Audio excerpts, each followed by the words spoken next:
The truth.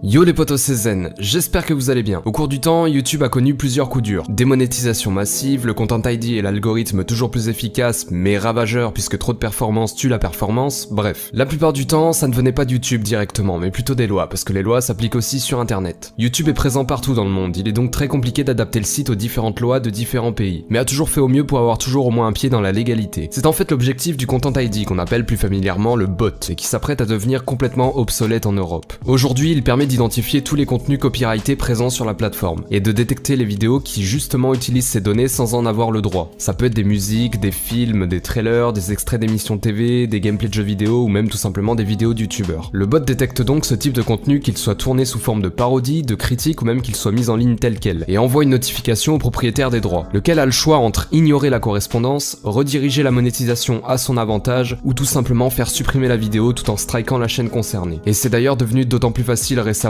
parce qu'avec la nouvelle version de YouTube Studio, n'importe quelle chaîne ayant plus de 100 000 abonnés peut consulter directement dans son tableau de bord qui utilise son contenu et dans quelles limites. Dans le cas où la vidéo est strikée, le youtubeur ayant utilisé le contenu copyrighté dispose ensuite de quelques jours pour contester la décision de l'ayant droit, lequel a une nouvelle fois le choix entre accepter et refuser cette contestation. Si les deux parties n'arrivent pas à se mettre d'accord, si le youtubeur n'accepte pas le strike ou si l'ayant droit n'accepte pas de retirer son strike, ça peut aller beaucoup plus loin, en fait devant la justice. À aucun moment YouTube n'intervient dans le litige, il fait juste la poucave en avertissant et laisse les deux parties se démerder. Ça n'empêche pas les abus, mais au moins les titulaires des droits ont le plein pouvoir sur leur contenu et peuvent le protéger légitimement. Mais c'est là qu'intervient l'article 13.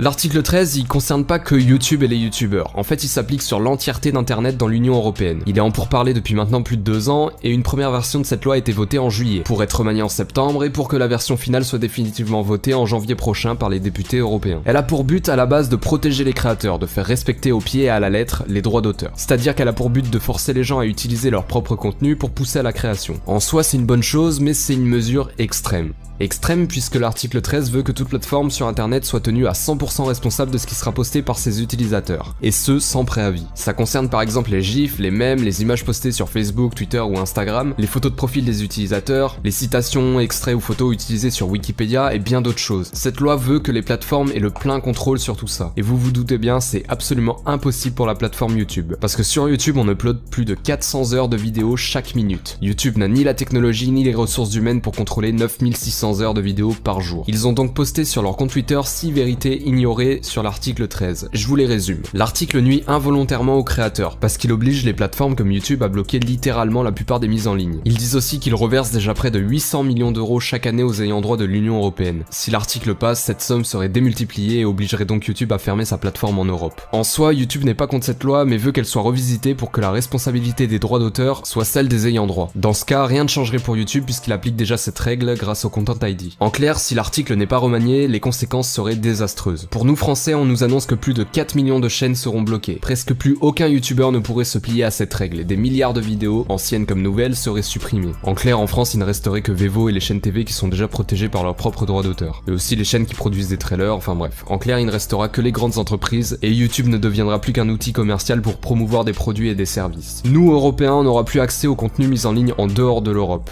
Ce qui veut dire que les youtubeurs en Amérique par exemple perdraient une grosse partie de leur audience. C'est pourquoi de leur côté ils en parlent énormément, et peut-être même plus que nous. C'est le problème que j'ai constaté, en France personne n'en parle. Il y a eu qu'une petite poignée de vidéos à ce sujet et quelques tweets, et pourtant aujourd'hui il nous reste moins de 2 mois pour faire entendre notre désapprobation au Parlement européen. La PDG de YouTube s'est déjà entretenue avec des responsables du Parlement européen, l'Italie s'est déjà prononcée et a déjà demandé la modification de l'article, mais ça ne suffit pas. Pour augmenter nos chances de faire modifier l'article avant le vote de janvier, dans un premier temps je vais vous demander d'aller signer la pétition que je vous mets en description. On est tous concernés, viewers comme youtubeurs. Allez-y, ça se fait en 2 clics. Il y a déjà presque 2 millions de signatures, ça peut jouer. Ensuite, YouTube a créé une page dans laquelle il nous demande de parler de tout ça sur les réseaux sociaux avec le hashtag SaveYouInternet. Il nous demande aussi d'en faire des vidéos YouTube pour le faire savoir à un maximum de personnes. C'est un sujet bien trop ignoré. Je vous autorise exceptionnellement à réuploader cette vidéo si vous en avez l'envie. C'est une cause importante pour nous tous. Ne la prenez pas à la légère. Je vous mets en description aussi le peu de youtubeurs qui en ont parlé et certains l'expliquent bien mieux que moi. Certains donnent même des solutions, n'hésitez pas à checker ça. En tout cas pour ma part, je reviens très bientôt. En attendant, je vous dis à la prochaine, c'était Zen, peace.